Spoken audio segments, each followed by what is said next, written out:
रमा के पति की मौत बहुत पहले ही हो गई थी। तब से रमा ने लोगों के घरों में काम करके अपनी इकलौती बेटी पाखी को पढ़ाया लिखाया।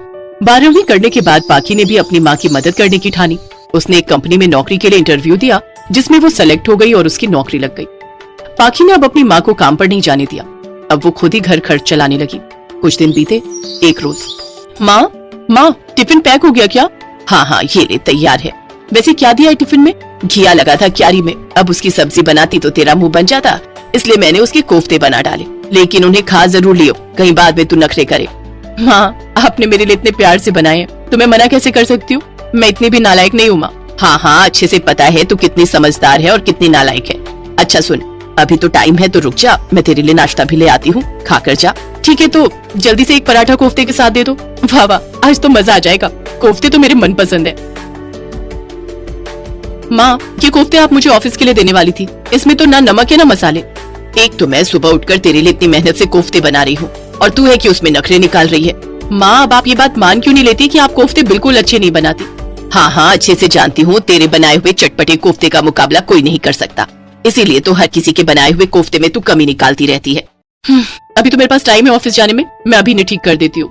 पाखी उन कोफ्तों में अच्छे से मसाले कूट कर डाल देती है, साथ ही मलाई और धनिया भी उसमें डाल देती है, जिससे कोफ्ते का स्वाद काफी अच्छा हो जाता है। फिर वो उन्हें ऑफिस लेकर जाती है, जहाँ विनोद उसके हाथ के कोफ्ते खाकर कहता है, वाह पाखी, क्या लाजवाब और चटपटे कोफ्ते बनाए हैं तुमने, मजा ही आ गया। मेरा तो मन भी नहीं भरा और सारे कोफ्ते ही खत्म हो गए भाई।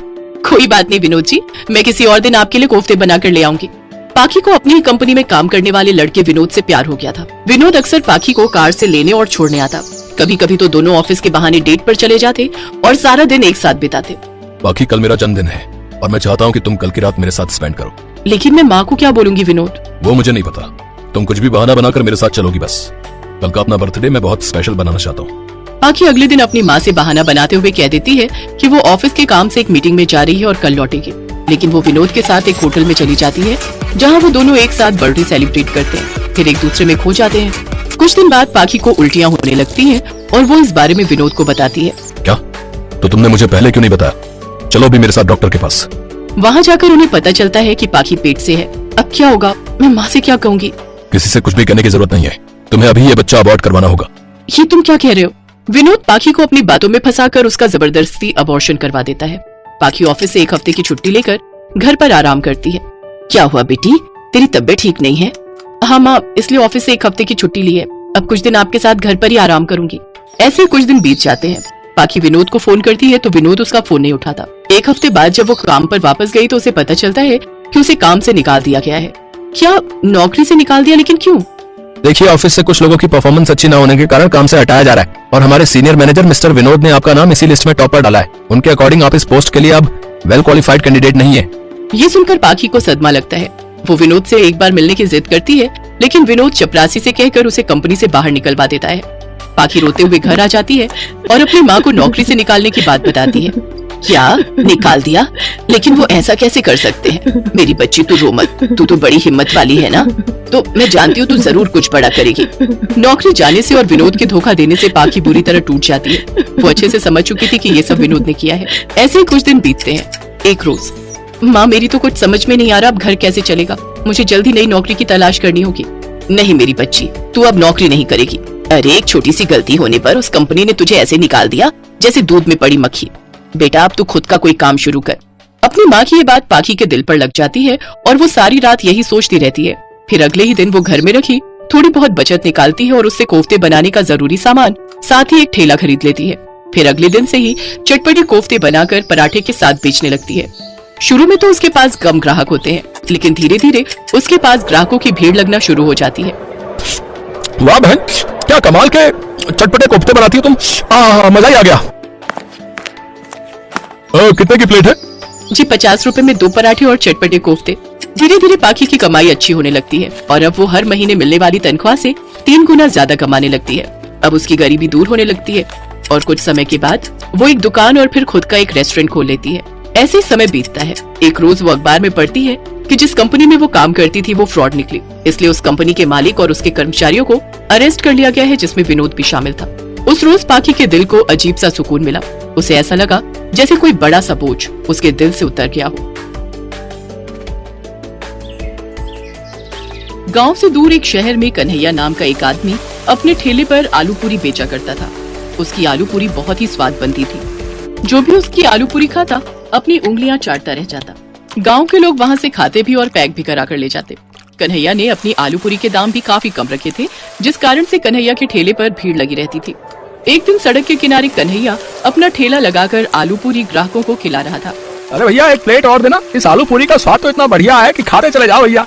अरे कन्हैया तुम ऐसा क्या अपनी आलू पूरी में मिलाते हो भाई, जो इतना स्वादिष्ट बनती है? नहीं साहब, मैं ऐसा कुछ नहीं मिलाता। ये तो आप लोगों का आशीर्वाद है जो मेरी बनी आलू पूरी का स्वाद और भी दुगना कर देता है। और इस तरह कन्हैया की आलू पूरी शाम तक समाप्त हो जाती। कन्हैया अपनी आलू पूरी में ताजी सब्जियों का इस्तेमाल करता था और मसाले भी अपने हाथ से कूट कर डालता था। कन्हैया गरीब जरूर था, लेकिन बहुत ईमानदार था। ऐसे ही एक समय की बात है, कन्हैया अपने परिवार के साथ अपने मित्र की शादी में जा रहा था। तभी रास्ते में उसकी पत्नी और उसके बच्चे को भूख लगती है। अरे सुनिए, मुझे और बच्चों को बहुत जोरों की भूख लग रही है, कुछ खिला दो ना। कन्हैया को वहाँ पर एक आलू पूरी का ठेला दिखाई दिया, जिस पर काफी भीड़ लगी हुई थी। कन्हैया ने कहा, चलो आलू पूरी खा लेते हैं, तुम्हें काफी भूख लगी थी ना। और वो अपने परिवार के साथ उस ठेले पर पहुँच गए। भैया आलू पूरी बनाना। उसने आलू पूरी लगा कर दी। आलू पूरी खाते ही, अरे ये कैसी आलू पूरी है, इसमें तो कोई स्वाद ही नहीं, ये तो खाई ही नहीं जाएगी। अरे इस आलू पूरी का स्वाद तो बिल्कुल भी अच्छा नहीं है। ऐसी भी कोई आलू पूरी बनाता है? इसमें टमाटर का तो पता ही नहीं है, ना ही कोई मसाले हैं, और देखो महंगी भी कितनी कर रखी है। पता नहीं लोग कैसे आलू पूरी खा रहे हैं। और तो और देखो लोगों की भीड़ कैसी लगी हुई है। हाँ देखो ये लोग कैसे खा रहे हैं, इसमें तो बिल्कुल भी स्वाद नहीं है, मैं तो नहीं खा सकती। तभी बच्चा कहता है, पापा मुझे तो बिल्कुल भी अच्छी नहीं लग रही, मुझे तो आपकी बनाई हुई आलू पूरी ही अच्छी लगती है। ये कहकर तीनों ने अपनी प्लेट हटा दी। आप कितनी अच्छी आलू पूरी बनाते हो, इतने कम रेट में देते हो, इसके हिसाब से तो आपकी आलू पूरी के रेट काफी ज्यादा होने चाहिए।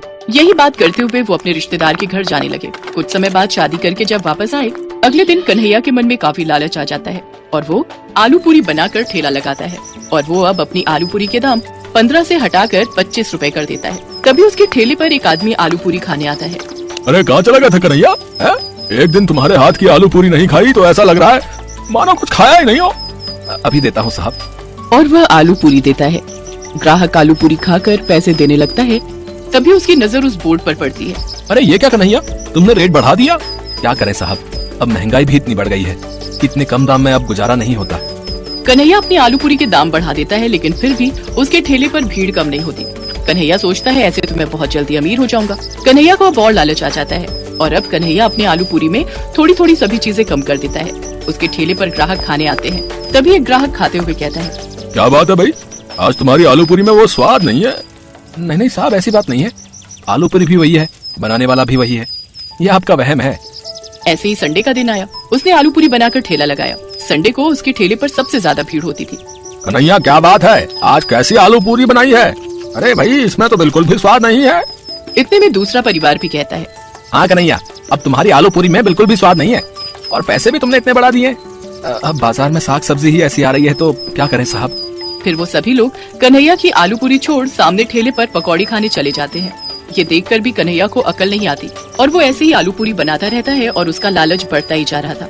वो अमीर तो हो ही गया था, अच्छा घर, बच्चे को अच्छे स्कूल में पढ़ा रहा था। अब देखते देखते उसके ठेले पर कोई नहीं आता। क्या बात है, आज कोई आलू पूरी खाने नहीं आ रहा है। तभी कन्हैया ने देखा जो लोग उसकी आलू पूरी खाने आते थे आज सामने ठेले पर पकौड़ी खा रहे हैं। वाह भाई वाह, मजा आ गया पकौड़ी खा के। हैं क्या स्वाद है भाई, ऐसे पकौड़े तो मैंने आज तक कभी नहीं खाए। कहता हुआ चला जा रहा था। देखते ही देखते उसके सारे ग्राहक सामने ठेली पर जा पहुँचे। कन्हैया अपने ज्यादा लालच की वजह से अपना ही काम चौपट कर बैठता है और दुखी होकर कन्हैया सर पकड़कर बैठ जाता है और रोने लगता है और कहता है कि आज मेरे लालच की वजह से मेरे सारे ग्राहक चले गए, मैं जो भी कमा रहा था वो भी मेरे हाथ से गया। फिर वो सोच लेता है कि मैं फिर से पूरी ईमानदारी के साथ आलू पूरी बेचा करूंगा और कभी भी फिर ऐसा काम नहीं करूंगा।